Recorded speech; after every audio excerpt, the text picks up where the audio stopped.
All rise. Ladies and gentlemen of the jury, you're back in the right place. Get Right Fantasy Sports.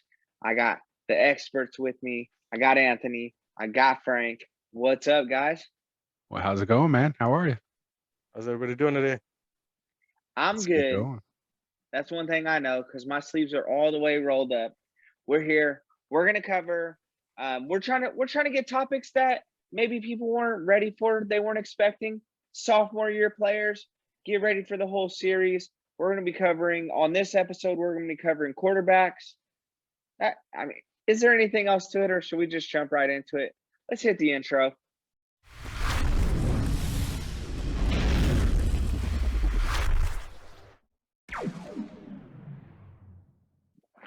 Boys, I don't know how we're going to talk about second-year quarterbacks. There's a few actually out there that we're going to talk about. We did our mock drafts. We kind of know where these guys are going, where they're not. Let's start with the hottest topic, Mr. Herbert. What do you guys think? Well, I just think, he had a phenomenal season last year. I think probably the best of the bunch from that we're talking about. So, I definitely think he's going to be a high rounder next year, 5 or 6 round, along with some of the other, higher level quarterbacks. He did finish with 4,336 yards, 31 touchdowns, 10 interceptions, and even threw in 234 yards and 5 touchdowns. So, what else do you need from the guy, right, on his rookie year? So he could only go up from there. Yeah, I'd have to agree. I was lucky enough to pick him up last year. I had him and Aaron Rodgers on my team. I was kind of playing the back and forth game. There was a couple times where I kind of would play one or the other, and they ended up actually scoring just within a few points of each other, still, around that 28 to 35 point range every week. And, for a guy that was probably on the waiver wire that you picked up, obviously, when that, needle went right through Tyrod Taylor's lung there. Yeah. Probably one of the most freakiest of all things, just to throw that in the mix of the COVID year. But, because of that, we got to see this kid, come alive. Kid's arm, his arm is live. He'll take the shots. We saw Keenan Allen get, 16 targets in one game. Obviously, they traded away Hunter Henry, but for those of us who followed last year, Henry wasn't really kind of on the map. He was in and out of the lineup. And so, really, we just have to find out who's going to be that number 2 over there, behind Keenan Allen, because I believe Mike Williams hasn't re-signed yet. So, if they get this kid some weapons, obviously we have Eckler coming out of the backfield. He's basically probably their number 2 receiver anyway. Yeah. And, I think if their defense probably not going to improve that much, they're probably going to, still be throwing that ball. Yeah. Hey, who knows what he had to pay the medical staff to pull that off. Hey, they got him 15 games. Obviously, it's nothing but upside from there because, we talked about it a little bit on the last show, but now we're getting 17 games this next year. He broke so many records as a rookie last year, not on a full season, just shy of it. What do you have? Most completions, most touchdowns, just to name a few, but some really big categories as a rookie quarterback. Here's another one. There was somebody else whose season got cut short, so kind of the opposite effect. Joe Burrow went in there. He took over right away. We could get into do I do the Dandy Dalton, or is that a little too early for that one?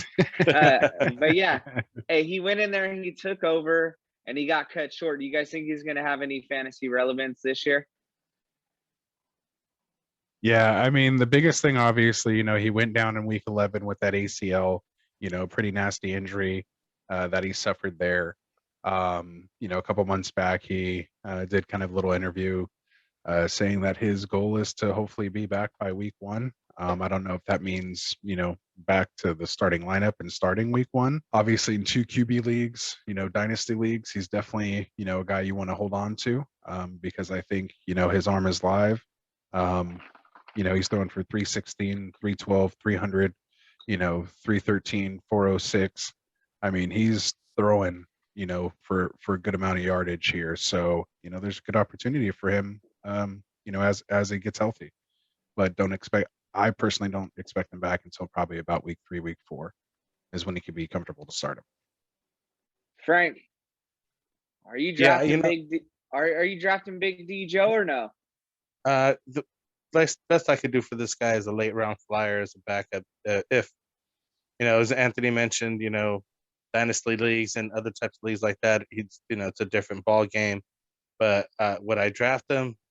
My a regular team, why not? I mean, just as a backup though, you never know what could come of him, and you could use him for trade bait maybe later on or something. Who knows?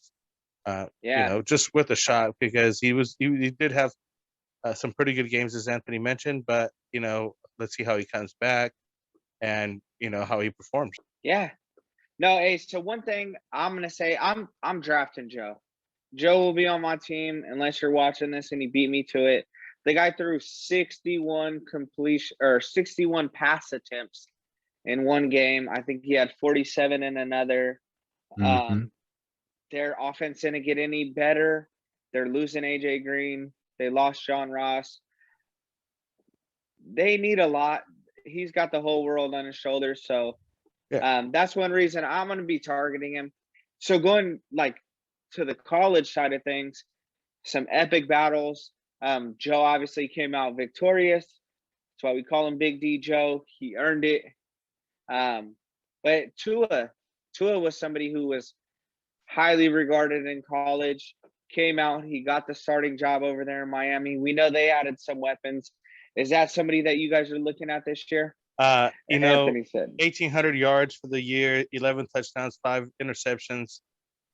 He was in and out of the lineup because basically, Fitzmagic was over there leading the show, showing him the ropes. And basically he had a couple stumbles, and that's why they let Fitzmagic come back in and things like that. So, he's another guy that I probably wouldn't even draft at this point. Just wait and see. I have the wait and see attitude for him. Yeah. Yeah, I mean, I think in season long, redraft leagues, I don't think he'll probably be targeted in those type of leagues, but definitely into QB leagues, dynasty leagues, this is the type of guy you're looking for. So again, when we're talking a lot of these sophomore players, there's some, that we're going to get into here that, probably will make a big splash, as far as fantasy. But, when it comes to the quarterback positions, a lot of the times you're only starting, 10 to maybe 16 quarterbacks out of 32 starting quarterbacks. So it's not like, just as far as, position scarcity goes, there's an abundance of good quarterbacks that are out there. So really you're trying to target, one of those top, 5, top 10 guys. Elites. The elites. And so I don't think he quite falls under here yet. But again, I think in the, specific leagues, he definitely has some value. Yeah, I can't disagree with that. So I guess the only other, I hate to call this guy even relevant. I was going to pull up the stats. I didn't want to embarrass him. I got nothing good to say about the Eagles. So if you guys want to take this one over. He's like, I'm going to just step out at this point.